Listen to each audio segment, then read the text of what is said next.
Hello friends, ओम श्री गणेशाय नमः। जय श्री कृष्ण। आप सभी का स्वागत है आपके अपने यूट्यूब चैनल पर।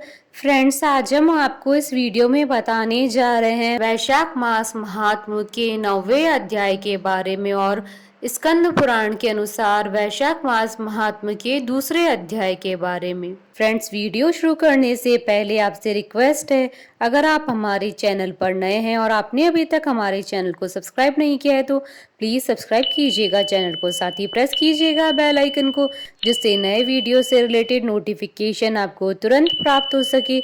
और वीडियो पसंद आने पर वीडियो को लाइक और शेयर जरूर कीजिएगा ताकि सभी भक्तों को इस वीडियो का लाभ प्राप्त हो सके। और कमेंट बॉक्स में जय श्री कृष्ण जरूर लिखिएगा।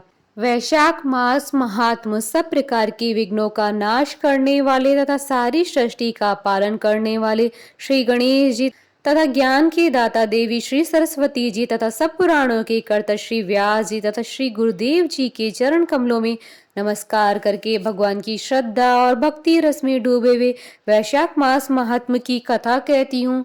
वैशाख मास में विविध वस्तुओं के दान का महत्व तथा वैशाख स्नान के नियम। नारद जी कहते हैं, वैशाख मास में धूप से तपे और थके मांदे ब्राह्मण को श्रमनाशक सुखद पलंग देकर मनुष्य कभी जन्म मृत्यु आदि के कलेशों से कष्ट नहीं पाता है। जो वैशाख मास में पहनने के लिए कपड़े और बिछावन देता है, वह उसी जन्म में सब भोगों से संपन्न हो जाता है और समस्त पापों से रहित हो मोक्ष को प्राप्त होता है। जो तिनके की बनी हुई या अन्य खजूर आदि के पत्तों से बनी हुई चटाई का दान करता है, उसकी उस चटाई पर साक्षात भगवान विष्णु शयन करते हैं। चटाई देने वाला बैठने और बिछाने आदि में सब ओर से सुखी होता है। जो सोने के लिए चटाई और कंबल देता है, वह उतने ही मात्र से मुक्त हो जाता है। निद्रा से दुख का नाश होता है, निद्रा से थकावट दूर होती है और वह निद्रा चटाई पर सोने वाले को सुखपूर्वक आ जाती है।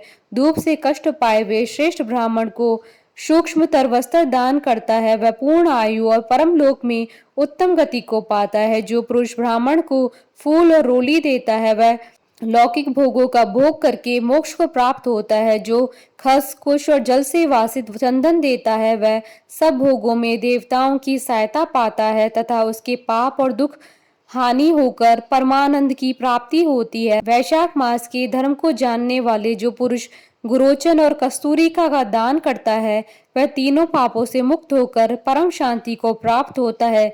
जो विश्रामशाला बनवाकर प्याऊ सहित ब्राह्मण को दान करता है, वह लोकों का अधिपति होता है। जो सड़क के किनारे बगीचा, पोखर, कुआं और मंडप बनवाता है, वह धर्मात्मा है। उसे पुत्रों की क्या आवश्यकता है। उत्तम शास्त्र का श्रवण, तीर्थ यात्रा, सत्संग, जल दान, अन्न दान, पीपल का वृक्ष लगाना तथा पुत्र, इन सातों को विज्ञ पुरुष संतान मानते हैं। जो वैशाख मास में तापनाशक तक्र दान करता है, वह इस पृथ्वी पर विद्वान और धनवान होता है।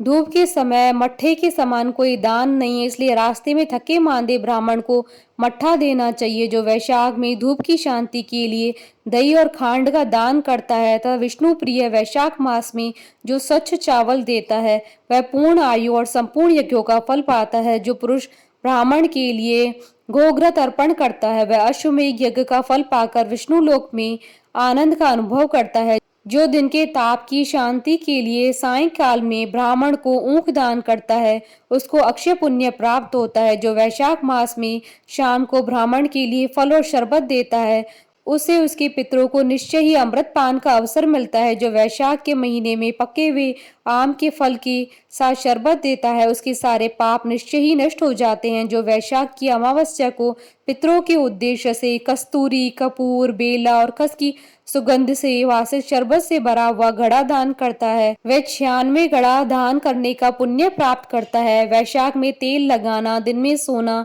कांस्य के पात्र में भोजन करना, खाट पर सोना, घर में नहाना, निषिद्ध पदार्थ खाना, दोबारा भोजन करना, रात में खाना, ये 8 बातें त्याग देनी चाहिए। जो वैशाख में व्रत का पालन करने वाला पुरुष पद्म पत्ते में भोजन करता है, वह सब पापों से मुक्त हो विष्णु लोक में जाता है। जो विष्णु भक्त पुरुष वैशाख मास में नदी में स्नान करता है, वह 3 जन्मों के पापों से निश्चय ही मुक्त हो जाता है। जो प्रातःकाल सूर्योदय के समय किसी समुद्रगामिनी नदी में वैशाख स्नान करता है वह 7 जन्मों के पाप से तत्काल छूट जाता है। जो मनुष्य 7 गंगाओं में से किसी में भी उस काल में स्नान करता है वह करोड़ों जन्मों से उपार्जित किए हुए पाप से भी निस्संदेह मुक्त हो जाता है। जानवी अर्थात गंगा, वृद्ध गंगा, गोदावरी, कालिंदी अर्थात यमुना, सरस्वती, कावेरी, नर्मदा और वेणी ये 7 गंगाएं कही गई हैं।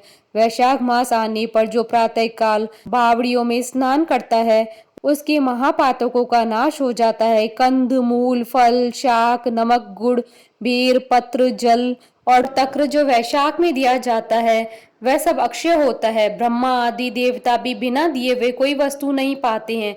जो दान से हीन है वह निर्धन होता है। अतः सुख की इच्छा रखने वाले पुरुष को वैशाख मास में अवश्य दान करना चाहिए। सूर्य देव की मेष राशि में स्थित होने पर भगवान विष्णु के उद्देश्य से अवश्य प्रातः काल स्नान करके भगवान विष्णु जी की पूजा करनी चाहिए। कोई महिरथ नाम का एक राजा था जो कामनाओं में आसक्त और अजितेंद्रिय था। वह केवल वैशाख मास के स्नान से ही स्वतः वैकुंठ धाम को चला गया। वैशाख मास के देवता भगवान मधुसूदन है, अतः वह सफल मास है। वैशाख मास में भगवान की प्रार्थना इस प्रकार करे, हे मधुसूदन, हे देवेश्वर माधव, मैं मेष राशि में सूर्य के स्थित होने पर वैशाख मास में प्रातः स्नान करूंगा, आप इसे निर्विघ्न पूर्ण कीजिएगा। तत्पश्चात अर्घ्य देते समय इस प्रकार कहें, सूर्य की मेष राशि में स्थित रहते हुए वैशाख मास में प्रातः स्नान के नियम में संलग्न होकर मैं आपको अर्घ्य देता हूँ, मधुसूदन इसे ग्रहण कीजिए। इस प्रकार अर्घ्य समर्पण करके स्नान करें, फिर वस्त्रों को पहनकर संध्या तर्पण आदि सब कर्मों को पूरा करके वैशाख मास में विकसित होने वाले पुष्पों से भगवान विष्णु जी की पूजा करें। उसके बाद वैशाख मास के महात्म को सूचित करने वाली भगवान विष्णु जी की कथा सुने। ऐसा करने से कोटि जन्मों के पापों से मुक्त होकर मनुष्य मोक्ष को प्राप्त होता है। यह शरीर अपने अधीन है और जल भी अपने ही अधीन है, साथ ही अपनी जीवा भी अपने वश में है। अतः इस स्वाधीन शरीर से स्वाधीन जल में स्नान करके स्वाधीन जिह्वा से हरि इन 2 अक्षरों का उच्चारण करें। जो वैशाख मास में तुलसी दल से भगवान विष्णु जी की पूजा करता है वह विष्णु जी के सानिध्य से मुक्ति को पाता है। अतः अनेक प्रकार से भक्ति मार्ग से तथा भांति भांति के व्रतों द्वारा भगवान विष्णु की सेवा तथा उनके सगुण और निर्गुण स्वरूप का अनन्य चित्त से ध्यान करना चाहिए। इति श्री स्कंद पुराण अंतर्गत वैशाख मास महात्म का 2य अध्याय संपूर्ण हुआ। बोलिए भगवान विष्णु की जय, सनातन धर्म की जय। हमारे साथ इस वीडियो में अंत तक बने रहने के लिए आपका धन्यवाद। ओम श्री गणेशाय नमः। जय श्री कृष्णा।